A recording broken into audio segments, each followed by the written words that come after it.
नमस्कार। हिंदी साधन चैनल में आप सभी का एक बार फिर से हार्दिक स्वागत है। आज के इस वीडियो में ध्रुव स्वामिनी नाटक, जिसके लेखक जयशंकर प्रसाद है, इसी नाटक पे चर्चा करेंगे। यह नाटक नेट पाठ्यक्रम के अनुसार हमने लिया है। इस चैनल पे हम नेट पाठ्यक्रम के अनुसार तैयारी कर रहे हैं। तो अगर आपने अभी तक हिंदी साधन चैनल को सब्सक्राइब नहीं किया है तो इसे अवश्य ही सब्सक्राइब कर ले, क्योंकि आने वाला हर नोटिफिकेशन अगर आप सब्सक्राइब करते हैं तो सबसे पहले आपको मिलता है। तो इसलिए इसे सब्सक्राइब करना ना भूलें। तो चले हम शुरू करते हैं। जैसा कि आपने देखा, ध्रुव स्वामिनी नाटक के लेखक जो हैं वे जयशंकर प्रसाद है। ये छायावादी कवि है। छायावाद के 4 स्तंभों में से ये एक माने जाते हैं। इस नाटक का प्रकाशन 1933 ईस्वी में हुआ था। वैसे तो जयशंकर प्रसाद ने कई सारे नाटकों की रचना की है, लेकिन ध्रुव स्वामिनी नाटक जयशंकर प्रसाद का अंतिम नाटक है। तो इसे आप याद रखेंगे। कई बार परीक्षाओं में नाटकों का क्रम दे दिया होता है, तो वहाँ पर अगर आपको ये याद रहेगा ध्रुव स्वामिनी नाटक प्रसाद की अंतिम नाटक है तो आपको लाभ मिलेगा। नाटक का आधार है इतिहास से लिया हुआ। इस नाटक में 3 अंक है। प्रकार ऐतिहासिक नाटक है यह। एक बार हम नाटक के पात्रों के नाम देख लेते हैं, उसके बाद जो महत्वपूर्ण पात्र होंगे उस पे हम चर्चा करेंगे। पात्र है चंद्रगुप्त कुमार, रामगुप्त कुमार, शिखर स्वामिनी अमात्य, ध्रुव स्वामिनी रामगुप्त की रानी मंदाकिनी, सकराज शत्रुराज के नाम से भी इसे जाना जाता है, कोमा शत्रु रानी है, खिंगल कुबरा, बौना, हिजरा प्रतिहारी, खड्गधारिणी, मिहिरदेव पुरोहित। नाटक के कुछ अन्य पात्र हैं सामंत कुमार, शेख सामंत, प्रतिहारी दासी। नाटक का विषय है स्त्री पुरुषों के असंतुलित संबंधों का चित्रण इस नाटक में किया गया है।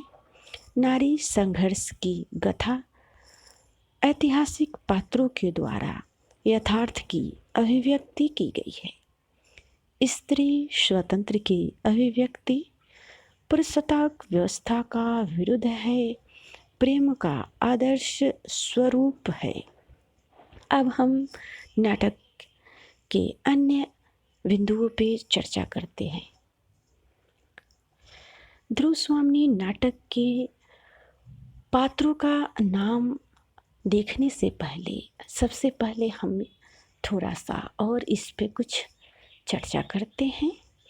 ध्रुव स्वामिनी नाटक जयशंकर प्रसाद की अंतिम एवं अत्यंत महत्वपूर्ण नाट्यकृति है।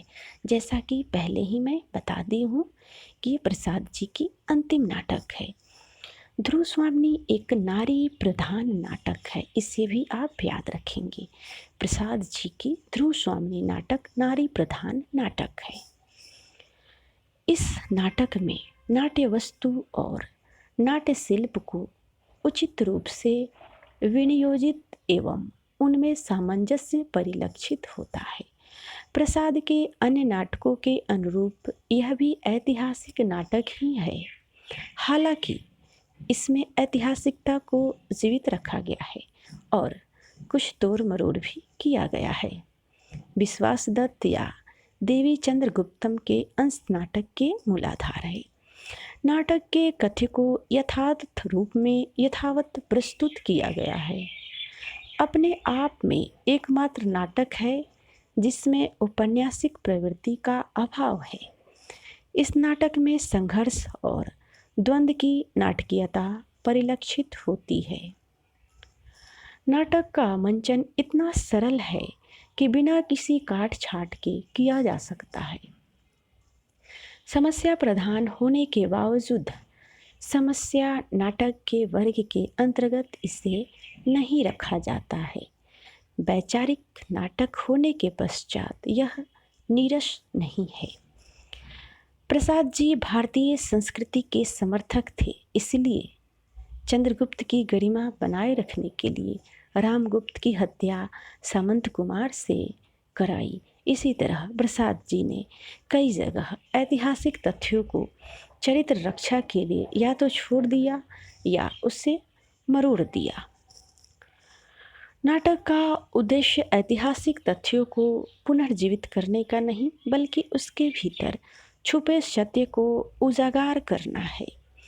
इसे सिद्ध करने के लिए कहीं कहीं उन्हें नाटक को अपने अनुसार घुमाना पड़ा।